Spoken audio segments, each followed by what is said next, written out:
আলাইকুম। Hello guys, লাইভে চলে আসলাম তোমাদের সামনে। এনএস কমেডি ক্লাবের পক্ষ থেকে তোমাদেরকে সব অভিনন্দন এবং আমার ভিডিওগুলো তোমরা ভিউ করছো, এর জন্য তোমাদেরকে অভিনন্দন। আশা করি আল্লাহ তোমাদেরকে অনেক ভালো রাখে। আর আমার ভিডিওগুলো ভালো লাগলে অবশ্যই তোমরা লাইক, কমেন্ট এবং সাবস্ক্রাইব করে দিও গাইস। তোমরা যারা যারা আমার লাইভে আসতে চাও তারা আমার লাইভে আসতে পারো।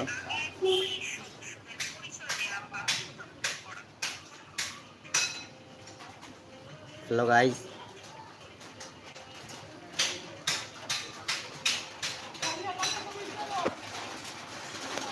তোমাদেরকে গাইস দেখাবো এখন। আসলে আমার চ্যানেল তো ধরো গ্রাম বাংলা নিয়ে, তো ওই জন্য গ্রাম বাংলা দৃশ্যটা তোমাদেরকে একটু দেখাবো গাইস। দেখো ওয়েদার, এই যে এখন বৃষ্টি হবে গাইস, কি সুন্দর আবহাওয়া দেখো গাইস। ওয়াও, গাছের নিচটা দেখতে পাচ্ছ গাইস। আসলে এই